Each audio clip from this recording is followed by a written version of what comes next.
We're back from our break, and we're excited to delve deep into the heart of the Earthfast Mountains in Trollheart Barrow. Before we continue, I did get the message. I understand that a donor has requested Flip sing a song. Let It Go was the request that I was provided, and it was a matching donation. So two people donated to see this. I promise I will do that at the end, but I won't disrupt the game now, and Flip's not here anyway. So, He's frozen. yo. You're provided two boats. Each of them has one set of oars. There's enough room for three of you to sit comfortably. What would you like to do? I would get in one of them, not both. That seems like a good plan, Thorond. I'll get in that one. Okay. Yeah, I'm going to get in the one that Strick doesn't get in, because... Oh, I think, yeah, I'm going with I have a Strick. feeling We have he a doesn't plan like for me. some It's true. goblin fighting. Mm-hmm. So I'm in a boat and I'm holding on to the shore. Our shore. Very good. Very good. I have some bad news for one of you. Chat has decided to provide one of you a bane. And it is going to be Farkan. Farkan, to your next Constitution saving throw, you take a -1. You dislike cardio, and it shows. Well, I don't do cardio anyway, so. You're a wizard, yeah. I must admit, I was fully expecting him to row, and then we get in, and I sort of look at him, and I'm like, "Oh, yes, you're a thinker." So as you're rowing deeper through the blood of the mountain, you find that the flow of water is gradually taking you toward the direction that the the goblin chieftain directed you to. But after about 30 minutes of travel, things are uneventful and the water is peaceful. But Strick, from your scabbard emerges a loud shrieking as if something approaches, and we shall roll initiative. Ooh. So exciting. This is my first roll with my Libris Arcana D20. Oh, and that is a good roll. You guys are not going to like that. 18 for me. Okay, 18. So, Bo gets 18. Farkan, what'd you get? I got 12. 12. Okay. Okay. Shadows Across Rooftops. What, 20? Oh my goodness. Okay. Cat-like reflexes. Okay. Thorond, how about you? 16, but it says here I have a modifier of -1, so 15. Okay. Very good. Dr. Mordek. I rolled a straight up 10 on my new Libris Arcanus die. Nice. Dr. Mordek gets a 10. And Strick, what about you? 22. 20. Okay. Ooh. So, Strick, you think that there's something silently approaching you from the water as your short sword lets out a yelp of warning, but you can't quite see it yet.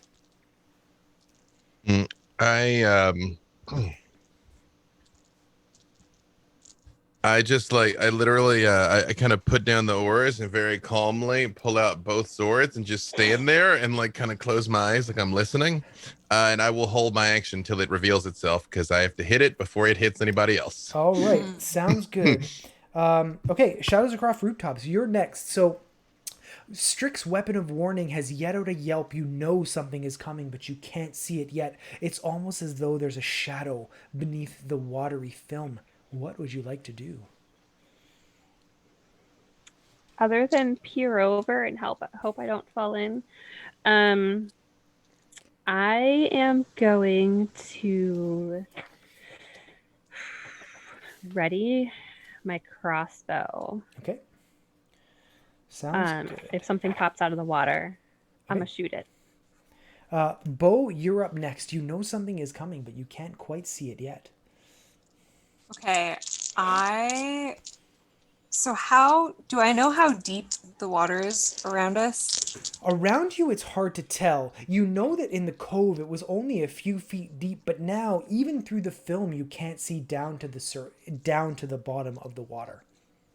Okay. I'm going to cast a spell Okay. on the off chance that it works. Okay. We'll see, because I've been alerted to this danger. Yep. So I would like to cast Spike Growth, Okay. which means that from the surface from the floor of the bed of gross water, Yep. spikes pop up in a 20-foot radius. Okay. And if anything is underneath them when they pop up, they do 2d4 piercing damage. Okay. Roll your damage just for no particular reason. Okie dokie, okie dokie. My spell attack bonus is +6, and my spell casting ability is wisdom. So I rolled a 16. All right.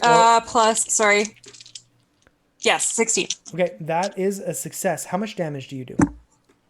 Hang on. What did I say that was? 2d4. Okay. Here we go. Hang on, I gotta roll it. Yep. So, I do 3 damage. 3? Okay. So not like a lot, It's but a non-zero amount. It's something. So yeah, Bo stands up and is like, "Ah!" and the water is like disrupted. We have gotten another boon. Dr. Mordek, Yes. once you can forego rolling an attack and instead choose to make an attack of your choice a critical hit. As you strike, time slows, and all eyes everywhere are watching you, and you know for certain that no attack anywhere has ever looked cooler. Oh, I'm going to cause an aneurysm. Okay, so emerging from beneath the shadow of the water, you see what looks to be 2 emaciated trolls rising up, their skin a bluish gray. But the thing you noticed most immediately is their eyes are completely black. They almost regard you dispassionately, even as they pursue you. So everyone who took a ready to action, so Strick and Shadow, you can make your attack rolls. Bo, you can clearly see that they did swim through your spiked growth, so it was shallow enough for them to be affected, as even though you see it regenerating because they're trolls, they are wounded. okay. It's close. Is one of them close enough It's to coming hit? right up to your boat. Yep. Is a 21 enough to hit? Yes. Then I do 18 points of damage. Okay. And crossbow shot from shadows across rooftops. A 7's gonna hit, right? Yeah, I don't have a boon Hit that me. adds +10 to your bonus. Yep. Sorry. You're gonna scare it a little. Ah, a warning shot. Well played. So your boats are sort of like this, and the trolls are coming down at you like this. And those of you in this first boat notice that they both go under your boat. But what you don't see is it emerge as the other one comes this way, and they both buck up under your boat, trying to drive you out of it. May I have an acrobatics check or an athletics check, your choice, please? From each of you. 18. Remember your bones, y'all. Yeah, if you have boons, please use them. That is a 19 Okay. for me. Both of those are successes. Cool. I got a 20. You got a 20. That is a success. And 14. 14. Almost as if you have cat-like reflexes. Ha! Inspiration. Jerry. How much? 16. Okay. I got a 7. A 7. Bo, what did you get? I got a 14. Okay. So Bo and Farkan, Both of you are knocked out of the boat as these massive trolls just lean under and propel you up into the air. Everybody else is more or less fine. They're able to regain their balance, but you two both fall in the water. You are now treading water, trying to keep your head above the black film atop it. Thoron, it is now your go. I'm going to glare at the nearest troll and say, as Tempest doth bring me fame, taste flame!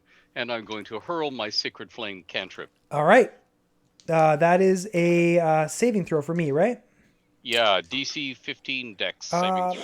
Okay, 1 fails. I'm sure I don't have a plus 14 bonus, so... Okay, 2d8 radiant damage. Nice. And it's a cantrip. I can do it again. I can do it again. I mean, Tempest allows. Tempest!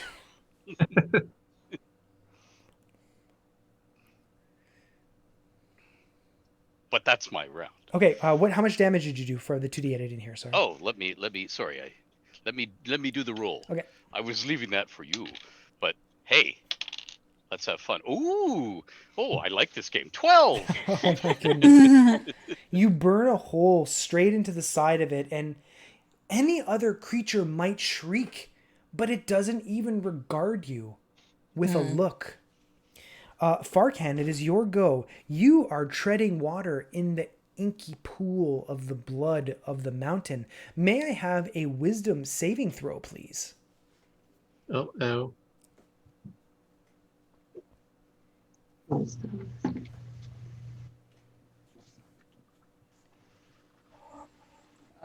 9. 9.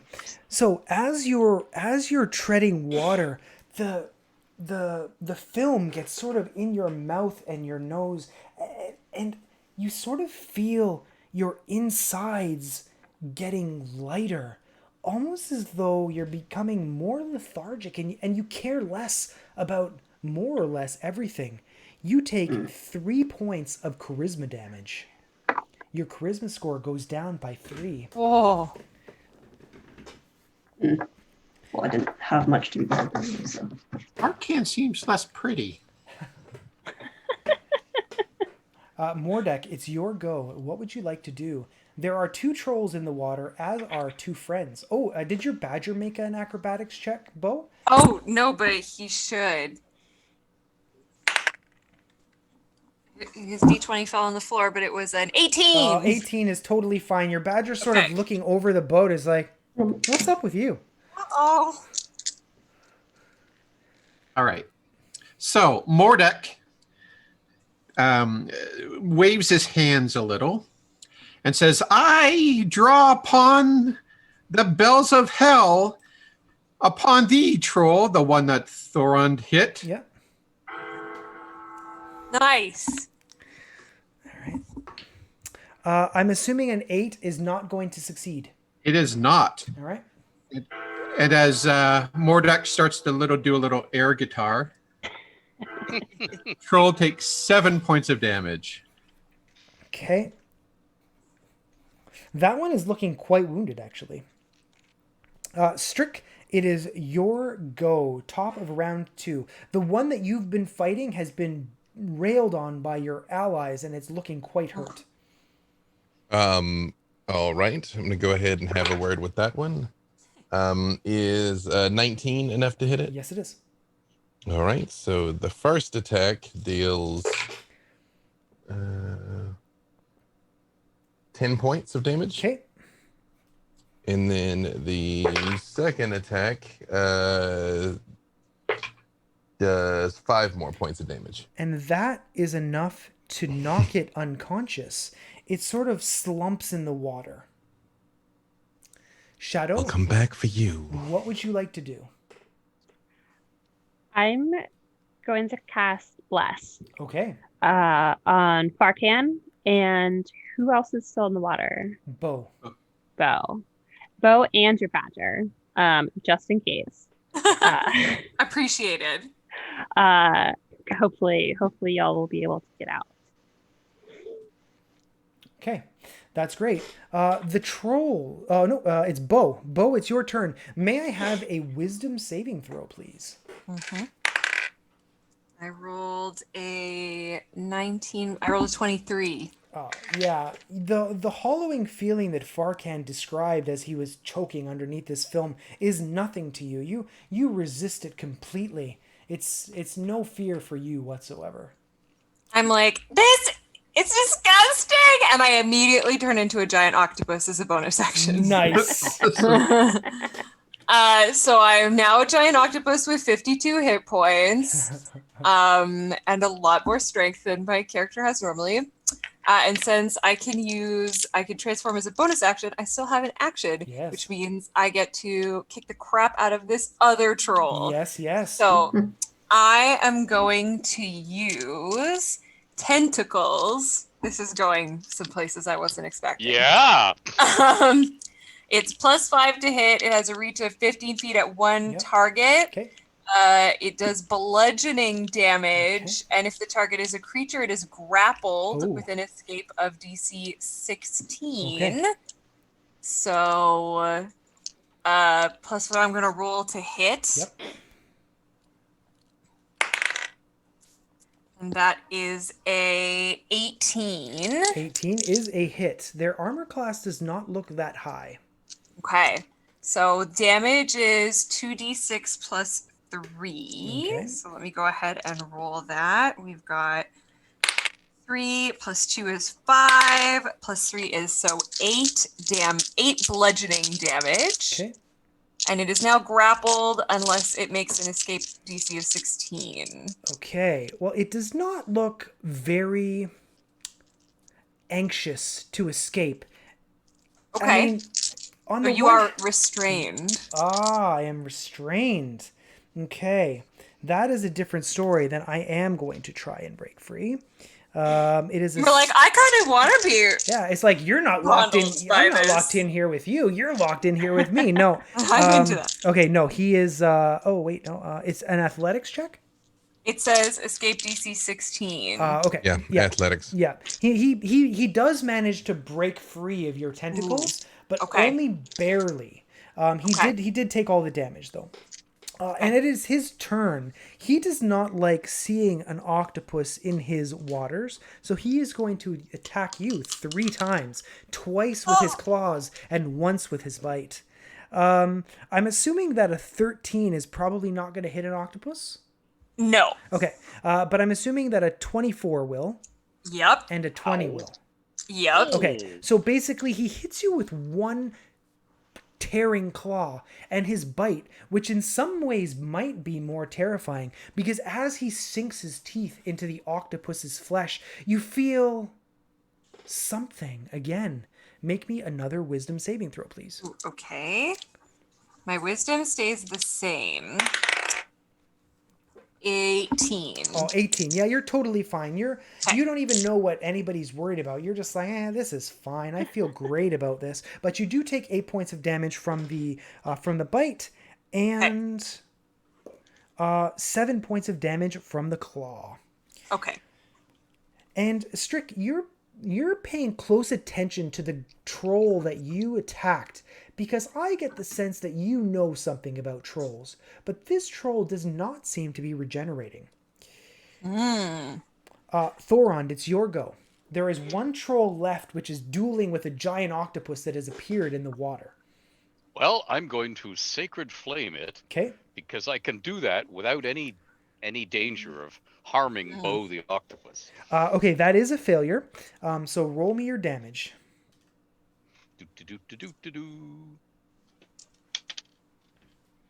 Oh, thank you to Libris Arcana for these lovely dice. 14, 2 sevens. I like. It's killing me. It's killing me, literally. Okay, so this radiant damage, and Thorond, what you notice when you use this radiant damage on it, you've been watching this battle for a while. You're quite a seasoned adventurer. You notice that the only reactions that these creatures are giving is when you're attacking them with radiant damage. It's almost like it's burning them on the inside. Farkan, it is your go. What would you like to do? Am I close enough to a boat to like get back in? Absolutely. You could spend some of your movement to try and get back in. I do need you to make a saving throw, though. Yeah. 20. Oh, yeah. You're like, no, this is fine. Everything's fine. So make me an athletics check to try and get into the boat. Which boat would you like to get into? The first boat or the second boat? The one that Strick and Shadows are in, or the one that Mordek and Thorond are in? Yeah, I think I'll get back in the one with Strick and Shadow. Okay, go for it. 9. 9. Does anybody have an athletics boon that they would like to pass on to Farkan? Yes, I will say that's very stylish. Dr. Mordek passes a +1 athletics bonus to you, which conveniently is just enough to get into the boat. The DC was 10, so you scramble up, kicking your legs, breathing heavily, and now Strick and Shadows must make acrobatics check to ensure that you pulling up into the boat does not knock them into the water. Well, hang on one second. yeah. Did you remember to roll your bless Farcon on that? Oh, he made it in. It's okay. You guys can... Well, what I mean is that you may not be necessary to use up the athletics boon if the bless would have been enough for him to make it. That is true. You're completely right. So you don't have to trade in your athletics boon. The D4 is enough at the minimum, so you're able to crawl in, and you still have +1 to athletics to use at a future time. 13. Oh yeah, that is enough. It is not a high DC.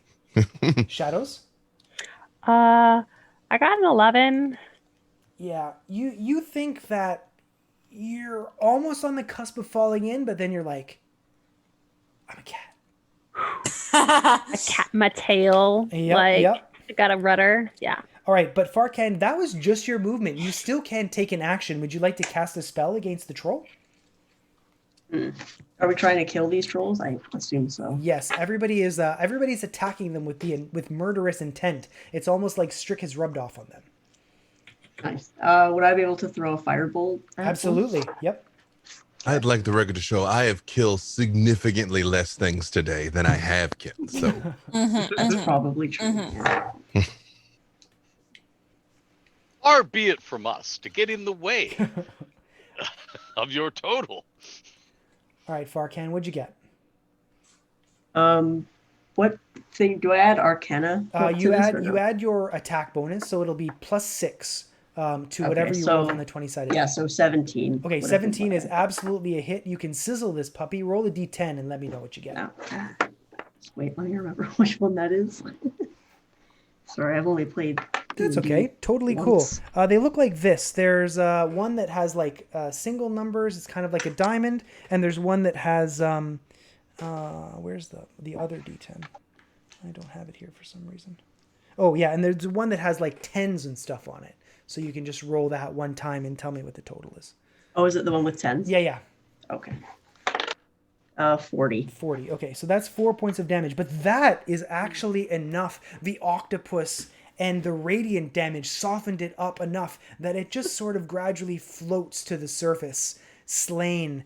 Bo, you're easily able to crawl back up into the boat without a further damage as your octopus self. I would like to re-become my normal self. Oh, okay. You don't want to crawl into the boat as an octopus? I mean, I do want to crawl into the boat. I want to start crawling into the boat as an octopus and then be like, this is not going to work out, and then I'll change back. Totally done. So you're able to crawl. You're able to crawl back up in. It's no issues. I make a point to cut off both heads, like it's nothing. Like, and then toss it back in. Just being safe. One of those heads before you. Wow. Oh, yes, you've got yes, to of get ahead course. in this world. Absolutely. There you are. Although I can say with some authority, it was not an aneurysm that killed it. I will be the judge of that. Not this time. Hey, true. Could have been mere moments before. Yes. Yes. Either way, it's the only way to be sure. And then just Strick, you saved it from death by aneurysm. You got in first. I granted it a warrior's death. It will go to the halls of Troll Hollow or wherever it goes. Glorious. Does Yes. just a point of clarification from a DM's perspective, Strick. Does cutting off its head mean you cured it of an aneurysm? Yes. Yeah, of course. Yeah, Yeah. naturally. It did not die from the aneurysm. Did not. So after a few hours, you continually follow the path of the blood. Eventually, you hear the soft rushing of water. Nothing to be alarmed about. But it seems as though there's a plateau coming ahead of you. And the water flows under it, almost as if the blood is flowing into the heart. You're able to set the boats up in a pretty safe spot on this on this stone plateau. In the center of it, about 60 feet away from you, you see a large metallic deposit. In the phosphorescent glow of the moss all around you, you see black streaks. Does anyone have Arcana? Intelligence Yes. Arcana. Yes, please. Anyone that has it may make a check. An 8. An 8, okay. 4. 4, okay. 14. 14, okay. You have successfully disbelieved, Thoron. Okay. Everybody except Dr. Mordek doesn't really notice anything, but Mordek, you feel like something is off about this place. You can't tell exactly what. It's almost like something is pulling at the fabric of what you can see, but without a deeper investigation, you aren't going to be able to tell what it is. Oh, this sandwich is not sitting all on my stomach. Something's not right about this place. Just now, you've arrived at the conclusion that something's not right about this place. Well, listen, I thought we were close enough as friends. I could share my thoughts and my feelings. No, but it's completely valid. Completely valid. Yes, your path is your path. Thank you. Thank you. Yep. Sorry. Go ahead. I feel validated. Thank you. I feel good that we're all sharing. Could everyone make me a perception check, please? Love these dice. 19. Oh my god. Oh, wait a minute. Is there a modifier? Yeah, I have a big old 9. You know. Like, Observant. Ooh, 14. plus 4. So I'm 23. Okay. Bo, what'd you get? 14 for 14? me. Okay. although my passive is 16. Oh, okay. And doesn't Bo have a crazy high passive? Yes, she does. Yeah. Yeah, my passive is 21. Farcan, what'd you get? I got a 10. Okay. Shadows? I got an 11. Okay. So it's more than enough for a couple of you to see, and you draw the attention that it looks like this metal is very similar to the sky metal that you saw above, but it clearly looks closer like the larger pieces of ore that were being smashed in the steam hammers than the little pieces that the dwarves were working by hand. Arrayed around the base of this, however, are the desiccated remains of goblins. The interesting thing that you notice is that there's maybe 10 or 12 of them arrayed in a circle. All of them look desiccated and hollow, as if they were devoured from the inside out. All except one. I've seen this before. Is this Aneurysm? what an aneurysm looks like? Yes, I'm afraid so. If you've read my latest paper, Aneurysms by Mordek, chapter 11. Chapter 11 was the best chapter. If I may, friends, would you indulge me the quick opportunity to do what it is that I do? Yes. But they're already dead. Maybe. I would like to stealth Yes? over Yep. towards this thing. So I got a 22 on my stealth. Yes.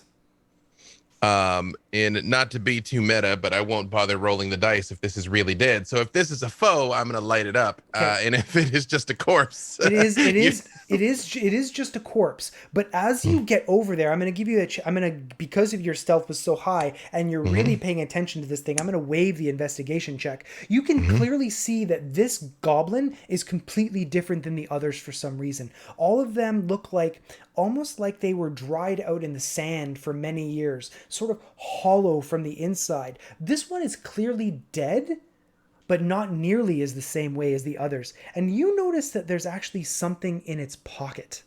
the What other has thing I it do. got in its pocket? Yeah. Or is he just happy to see you? It's true. I do have that effect on goblins. I check and see what's in his pocket. So you withdraw, it looks like a medallion of some kind. Does anybody have religion, intelligence religion? Oh, yes. Oh, yes. I glide back over and I just kind of like reappear behind them. He's dead, but he had this. Oh, love these dice. Thank you, Libris Arcana. Okay, Thank God. yeah. 19 with my modifier. So all of you instantly recognize that this is a holy symbol of Lathander, who's the god of birth and renewal. His domains include light and healing. And Amy, you have been granted a major boon from Legendary Pants.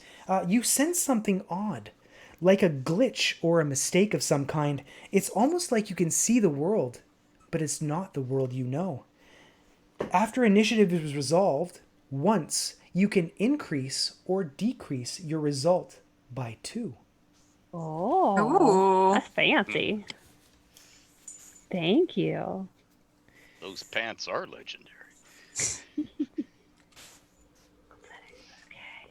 So, yeah, it's the goblin is clearly not killed in the same way as the others, and he had this holy symbol of Lathander in his pocket. And Strick, as you walk around, you saw something out of the corner of your eye. You weren't looking for it, but you did see. It was almost like a tendril of black something licking at the back of the metallic ore deposit.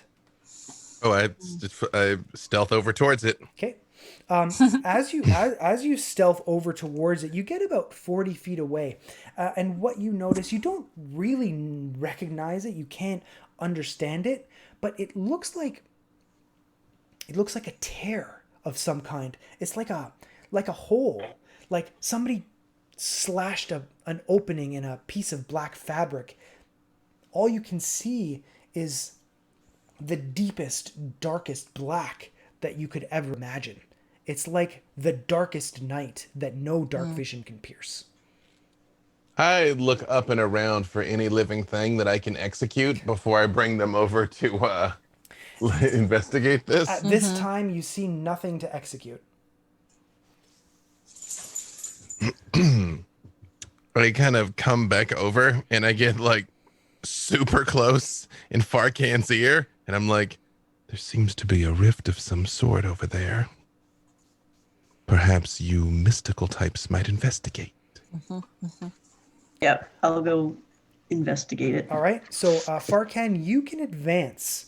And I would like you to make an Arcana check. But because Dr. Mordek was able to give you a few hints that there's something wrong, I'm going to let you roll that check with advantage, which means you get to roll the d20 twice and add your Arcana check to the higher result.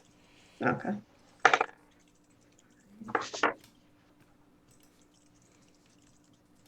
First one. Okay, I'll do that. So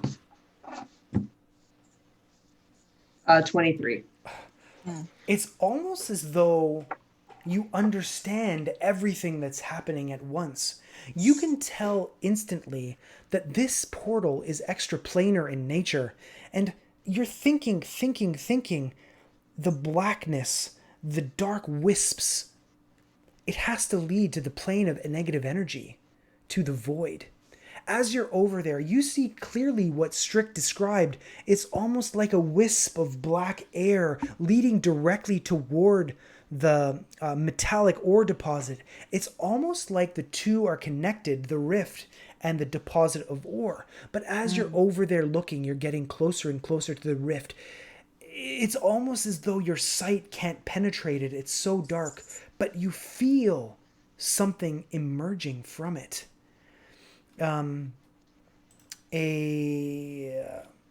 rift pulses for a moment and emerges a creature of your nightmares.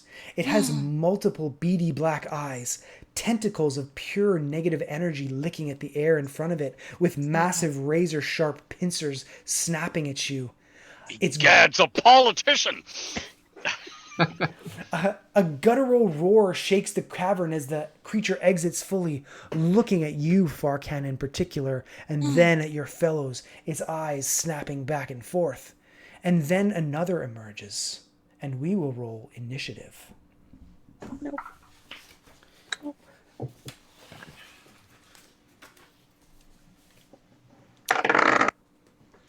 11 for me. Okay.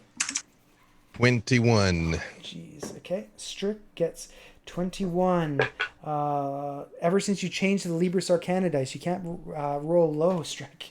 The advantage. That's the good thing about having advantage on initiative. Yep. Bo, you got 11. Mm-hmm. Okay. Shadows. 17. Shadows got a 17. Okay. Farkan. I got a 16. 16. Okay. Mordek. A big 5. Cleric initiative for Dr. Mordek. And for Thorund. Got 12 after my modifier, which took it down from 13. Oh, Okay. Did so heroically. So these two creatures are snapping at the air with their pincers, looking at all of you close enough to strike. But what's clear to all of you is that much like the black wisp that is leading to the ore deposit, so too do each of these creatures have some sort of tether to the rift. Amy, do you have any bonus that you'd like to use? Or any boon? No, I'm going to stay right where I am. Okay, Strick, you are first. In front of you, you see two massive creatures. They look perhaps what you might describe as a chul, but something far darker, infused with negative energy from the void.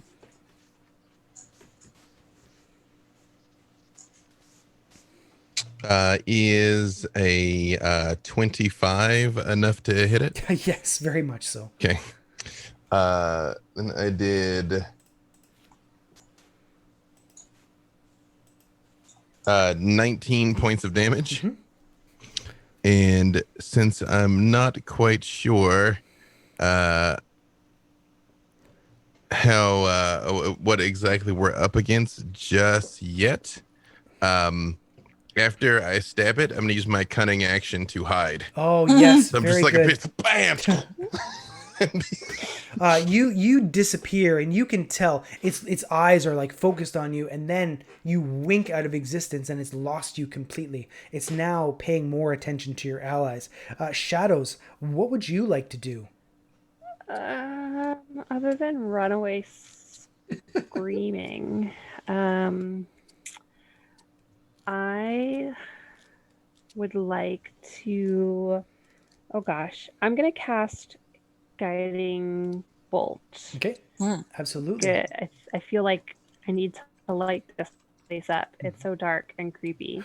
So I'm going to. There's only one creature. There's two. Right? With multiple tentacles. No, two. there's Okay. two creatures. Both of them are tethered to the thing. Okay. Can I aim at the tether? Absolutely. Okay, of the one that Strick hit. Mhm. Okay. That's a nat 20, you guys. woo! I need more dice. All right, so I'm gonna roll 8d6 radiant damage. Yep. This is gonna hurt. Ha ha ha ha. All right.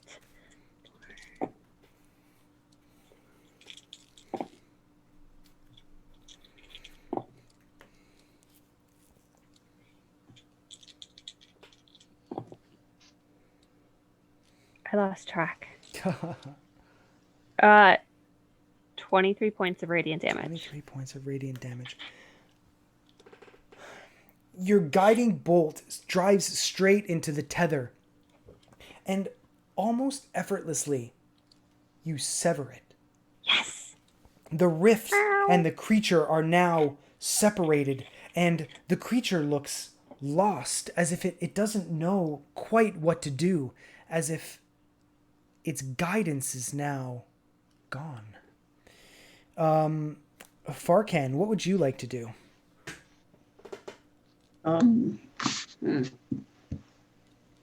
So do we want to attack the creatures still, or like since they look confused? I don't know exactly. So They are not friendly creatures. that is fair to say. I'd say, I'll throw another firebolt at them. Firebolt, okay. Yep. So roll your d20 plus a 6. 16 plus 6, so 22. Yeah, your firebolt is easily able to hit them. Now, I'm assuming you're going to hit the one that B. Dave and Amy were targeting? Yes. Okay, great. I rolled the D10 one. Yep. Okay, that was an 80. Oh, jeez, okay. Your fire sizzles at its flesh, its dead eyes regarding you painfully. Bo, you're up.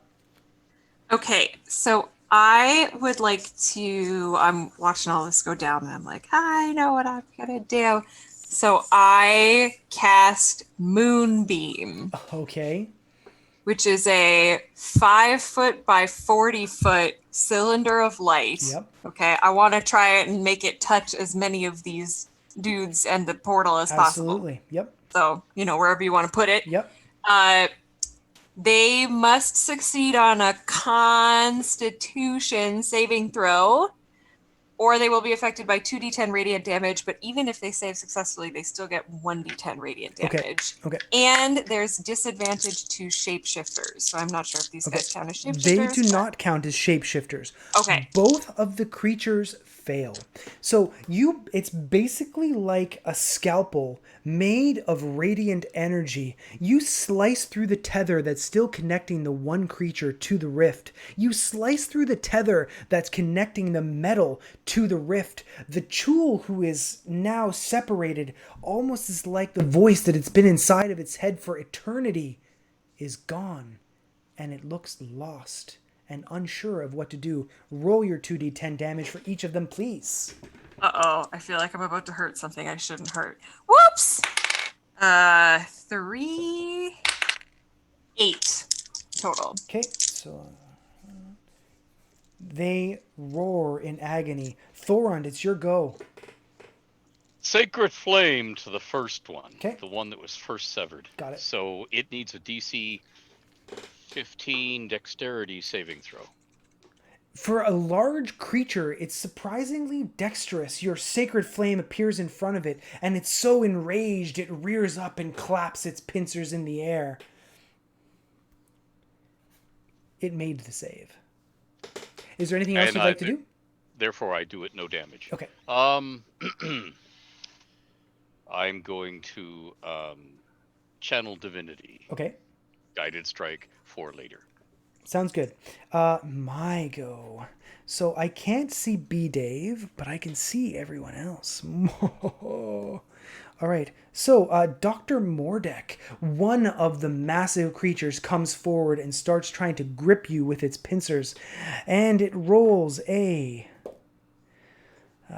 yes, the Libris Arcana dice are more in favor of the party than the DM. I rolled a 2 with the first attack, but with the second, yes, I rolled a 21. Will that hit you, Dr. Mordek? Yes, I'm a physician, not a acrobat. The pincers come down on you, bludgeoning damage, crushing you in your armor like a can, and you take 9 points of bludgeoning damage. I disbelieve. However, its negative energy tentacles don't seem to get purchase because it did not have an attack to do so. The second creature attacks, but who? Who is the question? Bo. It looks at you and rears up, slapping at you with 2 claws and hitting AC 18 and AC 19 and AC Nice. 23. They both hit. Oh, yes, very good. So you take 7 points of damage from the claw, and you are now grappled. As you're grappled, its negative energy tentacles try and snap at you to drain your life force. Please make me a wisdom saving throw. Okie dokie.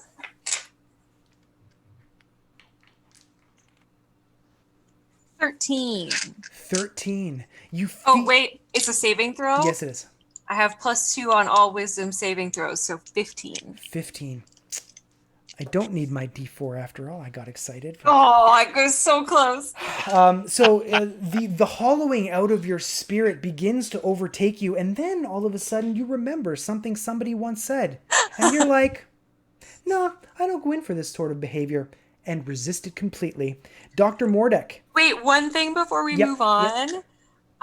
Moonbeam stays there for a full minute. Yes. And if a creature starts its turn in the moonbeam, Aha. it must again make a Constitution saving throw, Yes. or again take 2d10, So, or 1d10 damage if it fails. One of them takes a D10. One of them takes 2D10. Would you like high or low? Which do you prefer? Which is good for you? Low? Okay. So it is low. So the one that failed is the one that had more damage on it. So you do 2d10 to the hurt one, 1d10 to the lesser one. Okay, so the hurt one gets 9 damage, Okay. and the lesser one gets 3 damage. Okay. Yep. They both took the damage. One of them saved, one of them failed. Dr. Mordek, you are grappled by... No, I'm not. I am not grappled. You're definitely grappled. I am. I was grappled. Oh, okay. Okay. Yep, you're right. I am peachy keen. Okay. The one that's attacking me, does it look severely injured? It does not. Okay, then I am going to use my boon and do critical damage on my next spell attack on it, Okay. which shall be a 2nd level guiding bolt, Okay. which is 10d6 damage as a crit. Ooh. Yes. So, 14, 17, 18. Oh, that sucks. 18, 20, 26. 31 points of damage. It rears up in pain, agony, as you burn it with radiant damage, its most heinous energy type. Do you have anything else you'd like to do after that big hero move? I'll do a little jig. Very good. Strick, you are hidden completely. No one can see you except perhaps Bo. I will attack the one that is grappling Bo. Okay. I also rolled a natural 20. Okay. So Thanks.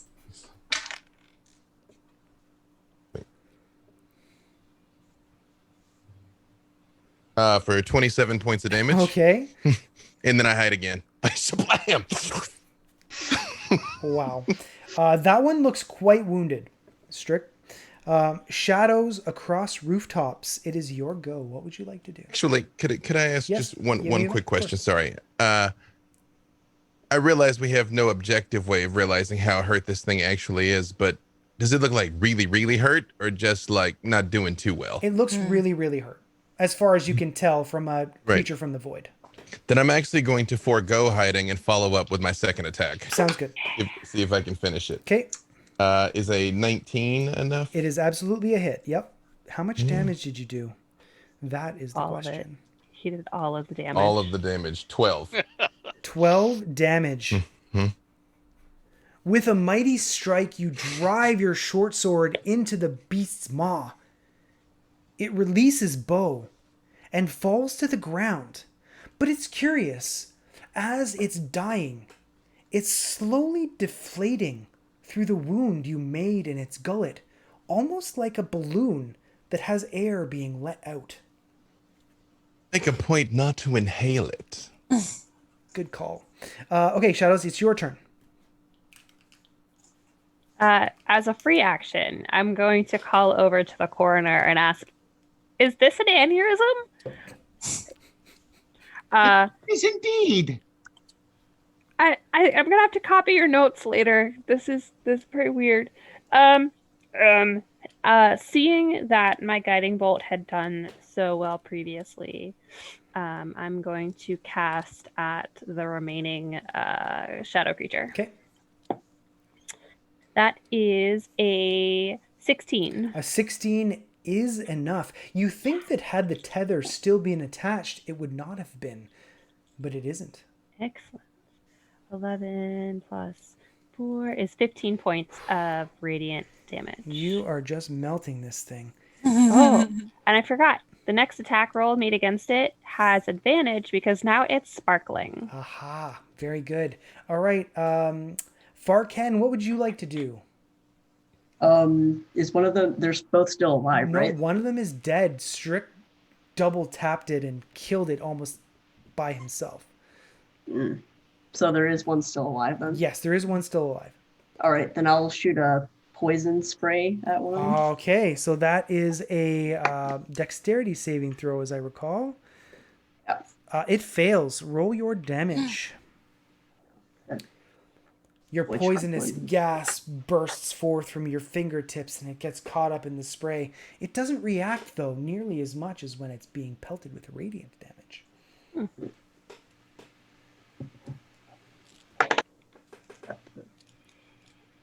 6. 6 to hit. Yeah, 6 damage. Okay. That one's looking pretty hurt, too. Anything else you'd like to do?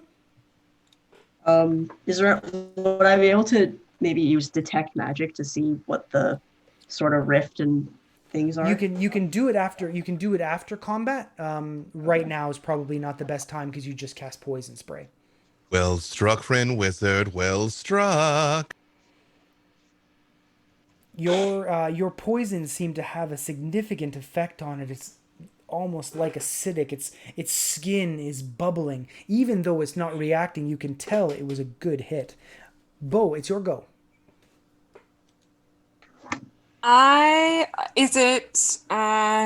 Screw it. I'm grappled right now. You are. I turn into a bear Okay. as a bonus action. Okay. Wait, I thought I killed the one that was grappling her. Oh, yes, you killed the one that was True. grappling her. It's the one Yeah. that's not grappling her that Right. is... I turn into a bear anyway. Yeah. I mean, I that's don't- it doesn't- innately valid. Yes, to Yeah. be That is the always right beat the answer. bear. Yeah. So that's a bonus action for me. So now I get to do an action, which Yes. is exciting.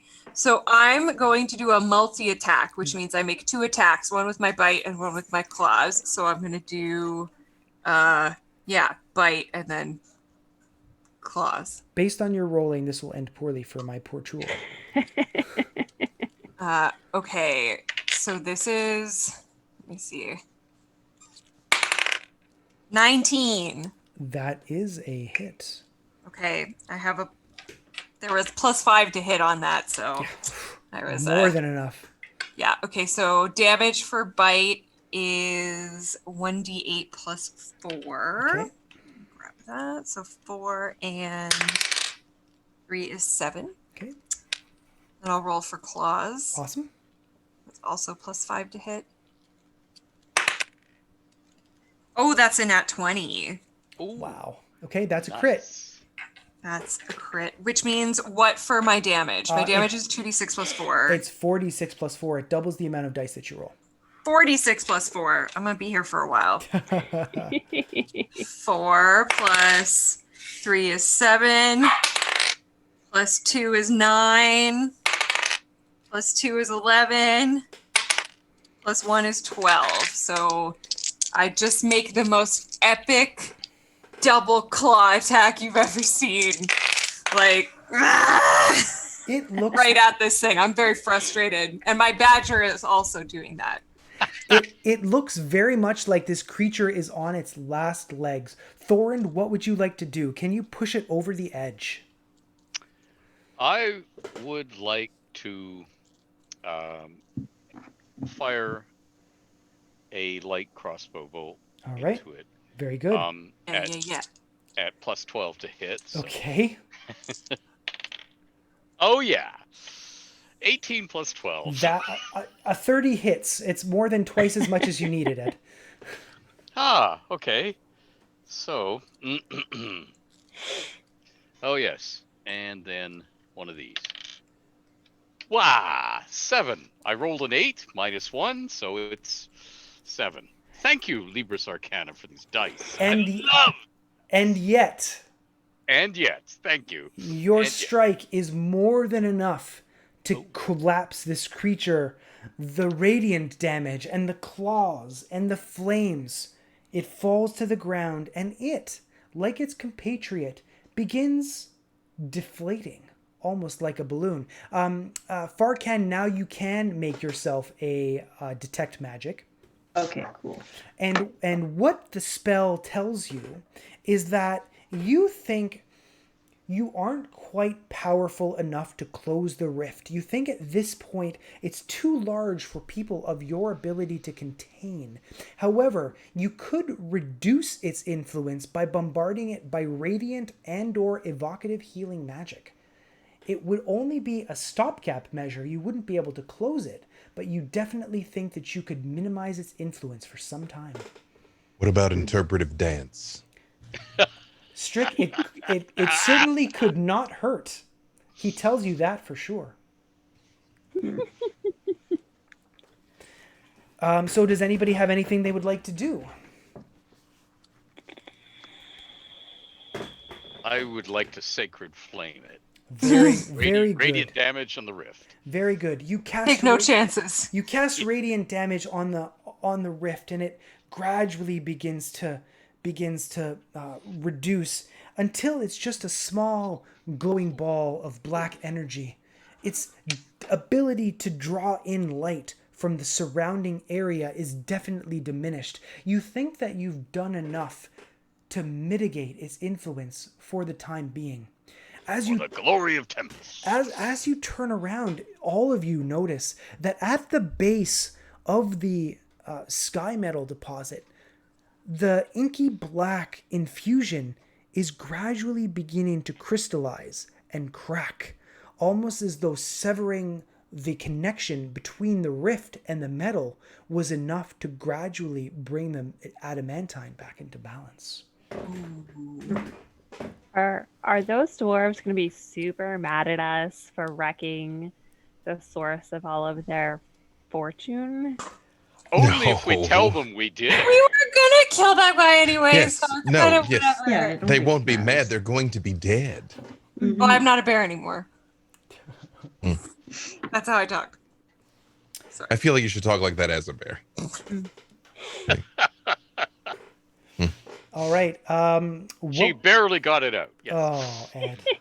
Sorry. Thank you all for tuning in. Yeah, Yes, we're just well, gonna, we're done here. No, how do I turn this thing off? We're done. Yeah. All right. So what would you like to do next? You have severed the tether between the rift to the void and the sky metal. What's next? Well, we definitely haven't done enough damage here. So, just to make sure we're all on the same page, it's a coin toss on whether or not I'm still killing the goblin, right? Because he did steal the hammer I was paid to kill him over. So, Why do we need to kill that, or do we need to bring the hammer back, or what happens if they resist us to bringing the hammer back? Well, Then- if the water is clear now, I feel like they shouldn't really need the hammer. yeah, But we could probably just take it. and if they We resist, did them a big fave. Like, we did Yeah. them a pretty big fave, so they owe us. but the if they hammer. still want the hammer, then you could kill them because they would Yes. be interfering with your mission. You got it. Yeah. acceptable. If we return the hammer, they can live. Okay, now, when we get back up to the top, the angry dwarves who somewhat brought this on upon themselves and is just kind of a douche, he dies. Kill the Technically, we rooster! Kill the rooster! He did just ask us to bring back the hammer, but was not specific as to how. So I do feel like we've sort of done what he asked. So he can't be that mad. Otherwise, we should kill him. Also acceptable. So if Strix were to hurl the hammer at him, No, a deal's a deal. We were sent to retrieve the hammer. no, you would be returning the hammer, and I Also like killing where him. your head's at. Yeah, we can workshop it while we're rowing back through hellish, poisonous waters that have yet to clear completely. Excellent. Shadows, Farkan, do you have anything to add to this interesting discourse? I'm gonna stay pretty paws off because I didn't really come here to murder anyone either way. So maybe we could murder them after we get the books, though. it's Yeah. not murder when you do it in the name of a god, or if you're an adventurer, Yeah. Crusade. Or business. or Yes. business, Right. for certain of us. Look. Consenting adults can engage in certain intimate practices based on an exchange of currency. It is completely fine. It has been a practice that has lasted for untold centuries across cultures, really. And Mordek wrote a book about it. The Art of Inducing Aneurysms. It was peer reviewed. Again, chapter 13, very thrilling. The plot twist in 14, I did not see that coming. Yeah, yes. I'm a master of suspense. It slays them. That's So the plot twist. Farkan, do you have anything you'd like to add? I just want to make sure that I get my spellbooks from the doors before we start killing everybody. Before rampantly killing everyone in the Gravenbeard clan? Got it. Yeah. Exactly. Not all of them, just the ones that deserve it. Hmm. There may be a number of them that deserve it. So you begin rowing back. And what you see is that as you row, the film on the water has not dissipated whatsoever. You continue rowing, and there's more or less no change in the water. In fact, it's just as dark as it was when you left, although as you continue to get closer and closer to the Goblin Cove where the blood of the mountain starts, you can see the hammer in the distance and the clear patch of water that it's cleansing in the 30-foot radius around it. And Gragnar is waiting for you on the bank, and he looks at you all expectantly, and he says, "What news? Did you find the heart of the mountain?" I just slowly rotate towards Mordek.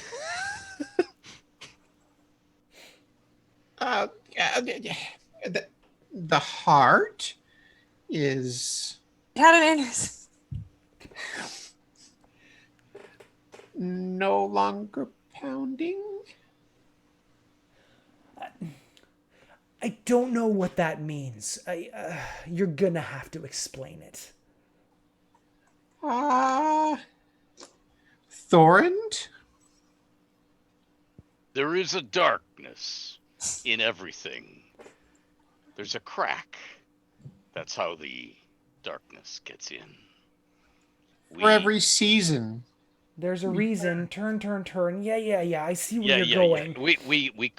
We almost closed the source of the darkness, but we lacked the strength to obliterate it and mend the rift. Right. However, you should be fine for some time. And when you're not, pay us and we'll return. So, the water near the heart is clear of the poison? That would be strong. Definition might of be. clear. Yeah, that would be a Later. strong stance. Yes. Later. So There is no more darkness issuing from the heart. How long? Yeah, you gotta clear out this stuff, but then you're good to go. Really. we don't have a Brita. It's not like we can just filter the water. It's poisonous. You literally are filtering the water. Like that is that is happening. Point of information. Yes, that's true. Using the artifact. Okay, Yes. so Oh, you're telling us you still need the hammer. well, here's what I suggest, if I may. Round up your remaining goblins, however dozens you've got, have all of them bring all your ceramics, pots, pans, scoop all the water you can, and then we're going to leave with the hammer, and you won't get executed. So, another point of information. You're going to, instead of executing us now, you're going to let us die slowly from the hollow plague because eventually the water will run out and we'll have to drink the poison. No, I believe it's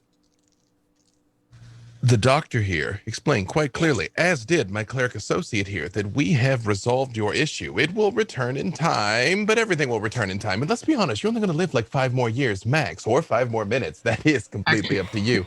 But it's going to be fine. And then when it's not fine, deal with it then. Goblins undertake this rampant ageism far too much. We live a robust and hardy life, sir. Yeah, but it's just like the dwarves that cut this deal with you are still alive up there, and you're on like your 9th generation of goblins. This is hardly the issue. The issue is, if you remove the artifact, eventually the poisoned water will kill us. Now, if you told me that doing whatever it is you did in the heart of the mountain cleansed the water at the edge of the heart, and eventually that cleansing would come to our cove and allow us to live, then I would say, great, we can wait a little while. We're not unreasonable folk.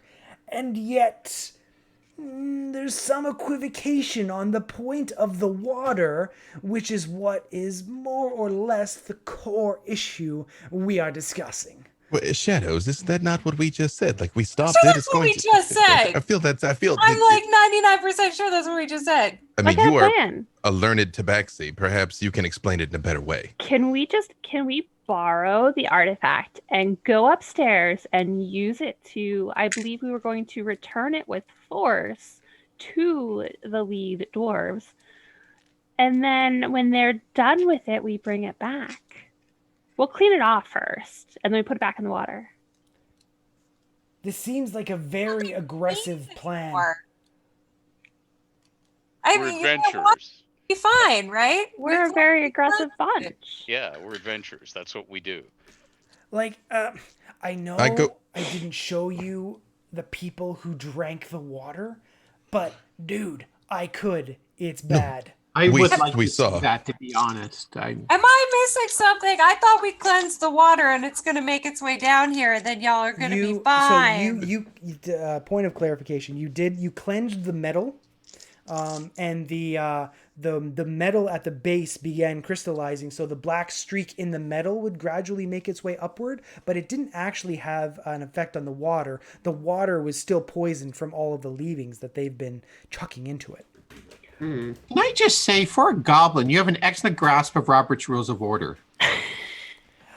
We've had many years to develop a system different than all the other goblins. After all, we didn't need to worry about pillaging or rampaging or stealing because we had this agreement with the dwarves. So we developed a system that worked better for us, and it seems to be going fine. Hey, What if listen, we the cast goblin like parliamentary democracy, that's fantastic.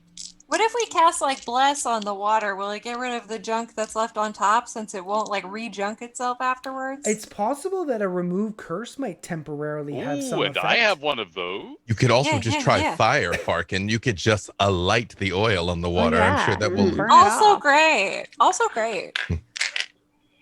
If we convinced the dwarves to send their what were they called? The tailings. If we convince them to stop dumping the tailings down into their cavern, do you think that would I fix mean, the water problem? it wouldn't cleanse the water that's already dirty, but it certainly wouldn't hurt us further. It wouldn't compound the problem, certainly.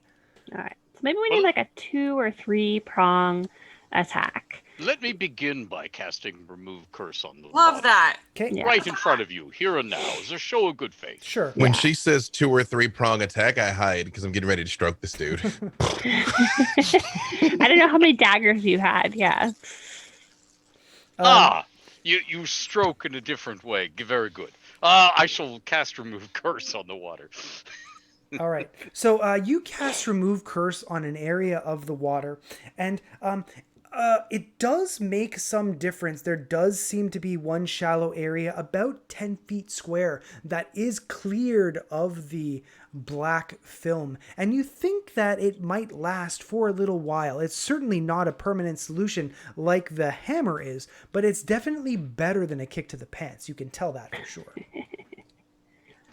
I'll add that to the resume. Better than a kick in the pants. All right, so you're going to get them to gather up their ceramics. You've cleansed the water with a Remove Curse. You are intent on taking this life-giving relic away from the goblins. Am I understanding that correctly?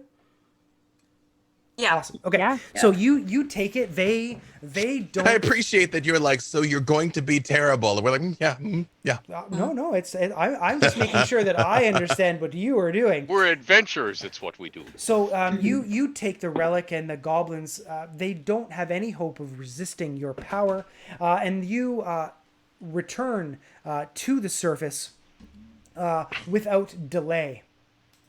I will say, while we're going, I give Bo the relic, and I'm like, curveball, we could just go. Like, I mean, stop with the trimmings, tailings, leavings, whatever, but then you keep the magic hammer, and we just like that. leave.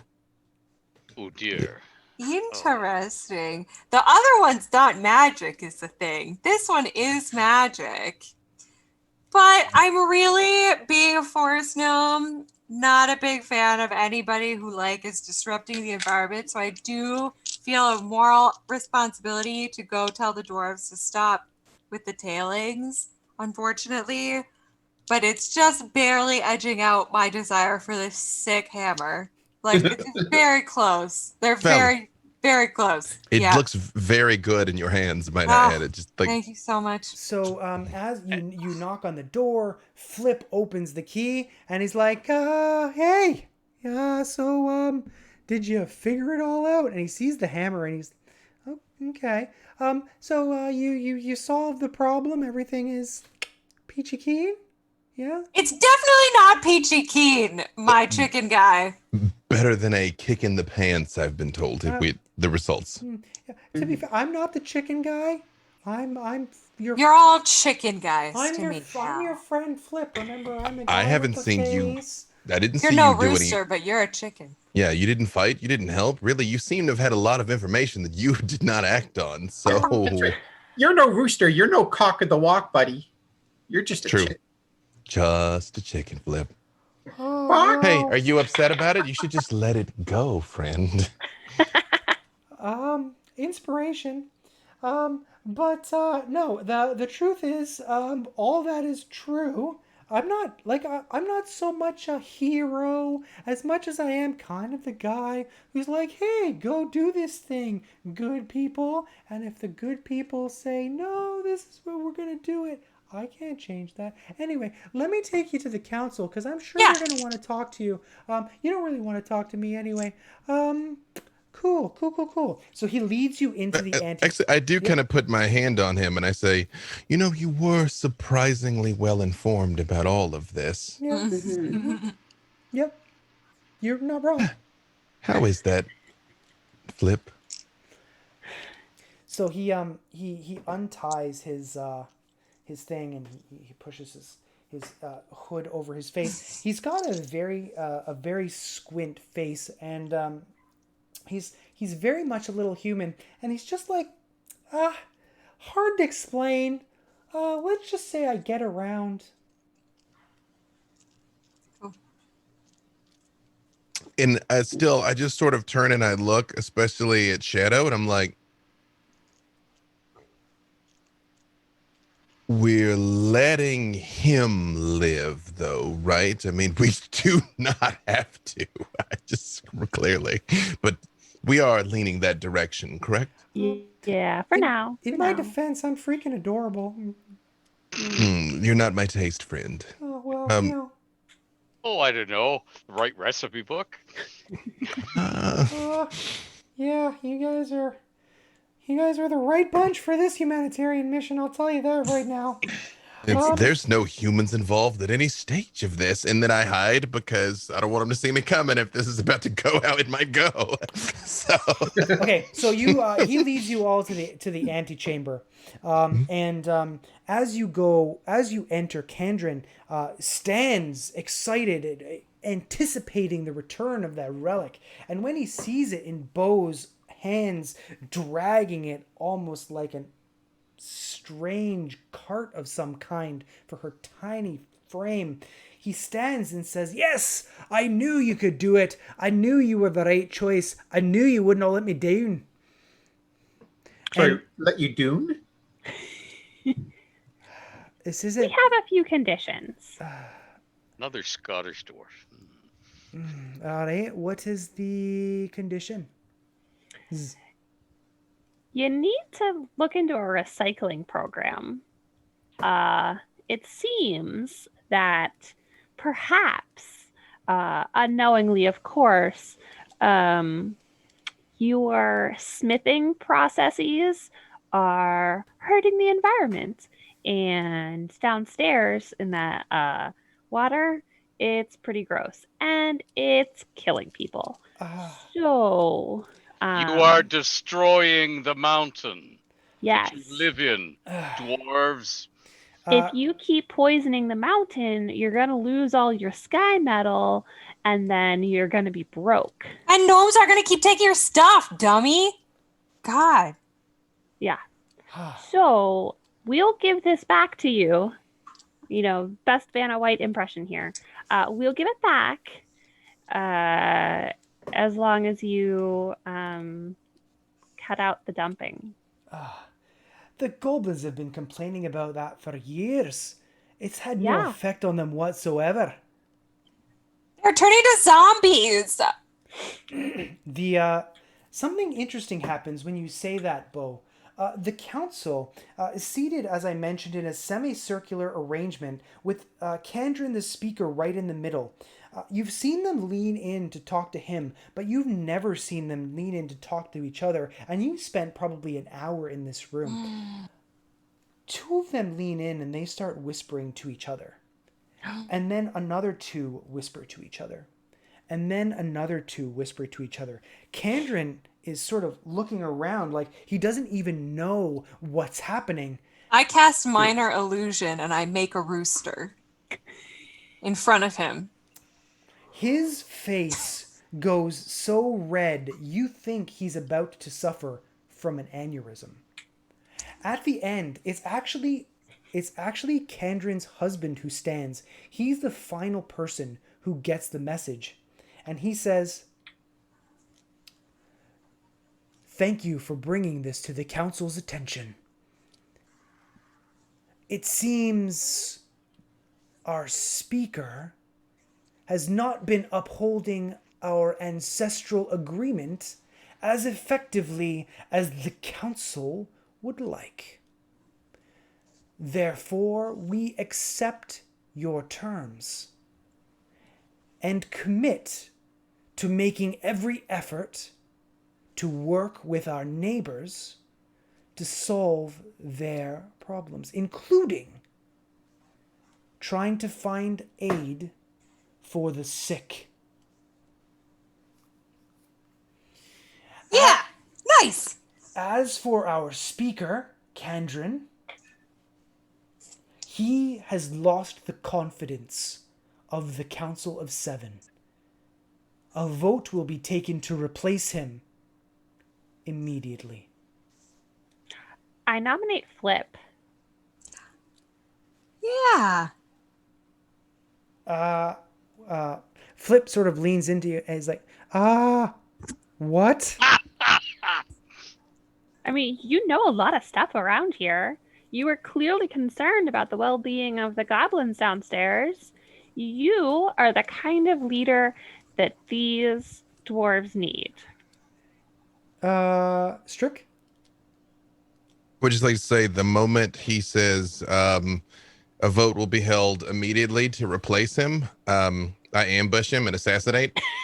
Okay. But I do non-lethal damage Okay. for 30 points. All right. Just flat of the blade, just kind of appear like bam. Right. So you Like, I could if I wanted to, just so you know. Yeah, you knock him. You come out of nowhere. Nobody sees you coming, and you knock him the heck out. The rooster just like gets on top of him and starts to like peck at his like ears. I'm like, cock-a-doodle-doo, friends. So, Yes. Two things happen. One, his husband seems shocked to see his husband drop to the ground, and two, he has to stifle a chuckle as the rooster starts pecking at the back of his neck. So the council begins to talk and says, once again, the husband of Kandrin speaks. You might be a guest, shadows across rooftops, but Doc has long been an ally of the clan Gravenbeard. We accept your nomination and ask him to take his seat as rightful speaker of the Gravenbeard clan. Skip is like, what the... So he hops up there, and he's like, all right, well, I mean, cool, great, thanks. I gave you guys a job and you freaking put me to work. I don't know how this happened, but I mean, I guess thanks for your help. Sort of. Nicely played, Shadows. Nicely played. Oh, my hammer! Yeah. We did. The council did promise you a replica. Hey, Flip. Wait, no, that's me. Somebody get her the hammer. A dwarf does lug it out and hand it to you. You sort of catch it. I'm so happy. Well, as long as somebody's happy, that's really all that matters. Thank you, everybody, for playing. That is the end of our adventure. I'm so grateful to all of you for participating, and thank you to everybody in the chat who joined us and played along, giving them boons and banes to influence the adventure. I hope you had a good time. There's a couple administrative things. Thank you to our sponsors, Libris Arcana, Natural 20 Studio, Silverwing Armory, everybody who donated, including D&D Beyond. I'm happy to announce the winner of the Sourcebook Bundle, the contributor grand prize, Daniel P. So Daniel P., if you contributed, please please do email prizes@fortnerd.com and we will get you that key. Okay, I have received the note. Yes, that's fine. But I do have something that I owe a few donors. Requires the internet. Can I just ask one quick question? Absolutely. Because I feel like once you deliver on this promise, there will be nothing to follow it up. Okay. What was the total we ended with? The total gold that you got? I mean, the total money raised for the charity. The actual good part, not the murder hobo. Yes. The actual difference we made. I will ask Matt to communicate that to me, and I will get that shortly. I know that over the weeks leading up to it, we raised $600 earlier. We've raised $2,000 previous to that. Our silent auction is up to $500. Our D&D weekend is up to $300. Wow. So we're over $3,000 so far for Squad Up in the last couple months. So thank you to everybody who's made that happen. So I'm hoping that somebody can hit !loot and then text me to let me know what our total is. What the game raised, Matt. But in total, everybody who's participating in Squad Up has raised just under $20,000. So, That sounds amazing. yeah, our goal is 25,000. So that's great. I'm not sure I'm going to get a total count of the game. $815 for tonight. Not including yay! So just under $1,000. Thank you, everybody, so much for participating. And before we go, I do have a few thank yous. I will sing Let It Go, I promise. Not the whole thing, because I'm not a monster. Thank you to our cast. When I emailed you, you didn't know me. I just told you about this cause, and you jumped in headfirst. Thank you so much for raising your hand and saying, yes, this is a charity that I want to support. I'm willing to give my time for this. I'm so grateful that you did that, because we could not have done this without you. So thank you.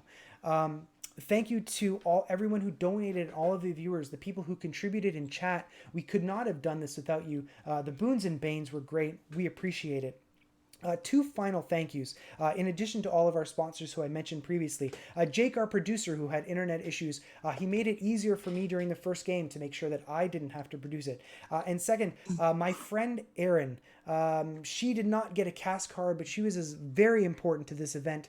She did all of the graphic design. She did all of the ad videos. She did the cast cards. She did all of the visual elements of this event. So thank you, Erin. I could not have done this without you. I'm so eternally grateful to you for your assistance. Does anybody have anything they want to add? Because I'd like to give everybody an opportunity before I sing this, because then I'm going to take it out. I'd like you to each, where can people find you online, and where can they see you next? Why don't we start with you, Amy? You can find me online at Twitter at LADYDZRA. This is actually my last D&D game for a while that I know of. I don't know. We can fix that, Amy. I would love to game with y'all again. This was amazing. And thank you, Gary. I think we're each gonna thank you in our little promo here. Thanks for DMing. Thanks for all of the work that you've put into this weekend. So you're the best. Thanks, Amy. B Dave, why don't you go next? Like, not me, thanks for nothing. Yeah. One thing I always say in these things, and usually it's a speech I give much earlier in the evening, so I apologize, is I know when you're doing charity things like this, literally every single dollar counts. Like, it's easy to see people throwing like 25s and hundreds of dollars and feeling like you can't. Literally every single dollar counts. So thank you for all of you and everything you did to support and continue to raise money to help hit the $25,000 goal and beyond. B. Dave Walters, Words About Things. I'm somewhere 7 days a week. Follow me on Twitter. I don't expect you to keep up with all I'm doing. I barely can, and I'm there for all of it. Thank you all for having me. Also, this is twice I've gotten to play with Ed Greenwood. Achievement unlocked. Emma, why don't you go next? This, like Amy, this is my last D&D game for a while. And I don't really have anything to promote. You can find me on Twitter at @cwakelin. Thanks, Gary, for running this. This was a lot of fun. You do a lot of good work, raising lots of cash for good charities. And this is another example of the service you do to our gaming community around the world, but in Toronto especially. And it was great meeting everyone. I had a lot of fun. And Ed, thank you for creating this world we all love, Forgotten Realms. It's been an honor to play with you tonight, and the rest of you as well. So that's me in a nutshell. Ed, please. Oh, I'd like to thank all of you for playing. I had a great time. It was lots of fun. I'd like to thank Gary for dungeon mastering. He made Flip completely obnoxious. I loved it. Thank you. And I can be most easily found on Twitter once a day at the Edverse. And thank you very much. It's been a joy. Gaming continues to bring me friends everywhere in the world, including all of you. Thank you. Thank you, Ed. Sam, how about you? Yeah, you can find me on Twitter and Instagram at just my name, Sam Meggs, with 2 M's and 2 G's. You can buy my books, and I hope you do. The Unstoppable Wasp, Built on Hope and Conquest are out now. The Fangirl's Guide to the Universe and Tell No Tales are out soon. And I had an absolute blast. I love D&D. This was so great, and please support Jesse's journey in any way that what folks watching can. Thank you for raising money tonight. It was awesome. Eric, I'm going to give you the last word. All right. So first off, I guess you can find me on Instagram. That's where I mostly am. It's at EricMD246.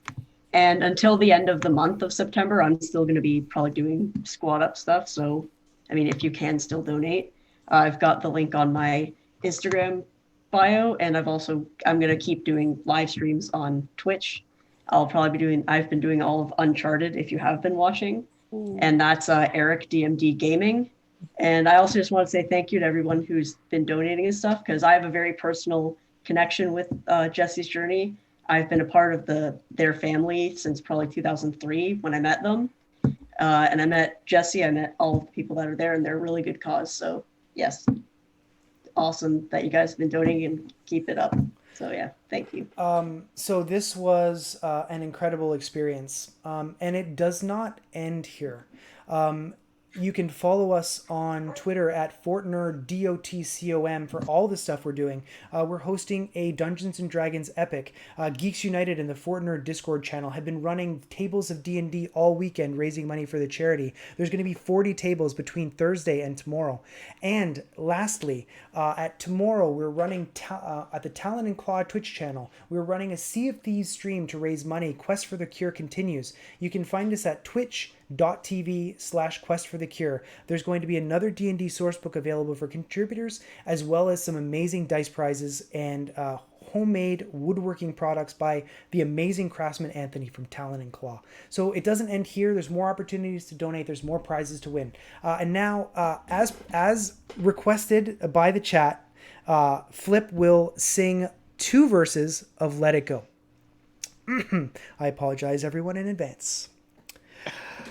The snow glows white on the mountain tonight, not a footprint to be seen. A kingdom of isolation, and it looks like I am the queen. The wind is howling like the swirling storm inside. I couldn't keep it in, heaven knows I've tried. Don't let them in, don't let them see. Be the good girl you always have to be. Conceal, don't feel, don't let them know. Well, now they know. Let it go, let it go. And that is all you're getting tonight, my friends. Thank you. That was so the worst much. thing to happen in 2020 so far. Thank you And so much. Dwarven Council lies and senseless. assassinate. Thank you all so much for coming. I am honestly grateful for everyone who put their hand up, everybody who participated in chat, everyone who gave me a kind word on Twitter saying what we're doing is worth it, because it is. 1 in 5,000 kids will be diagnosed with Duchenne. There isn't a cure, and that's something we need to change. And every dice that we roll, every game that we play, every step that we take can make a difference, and you've proven that tonight. Thank you all so much. Have a good night, and I hope to see you at Talon and Claw tomorrow. That's twitch.tv, Talon and Claw. Have a good night. Thank you.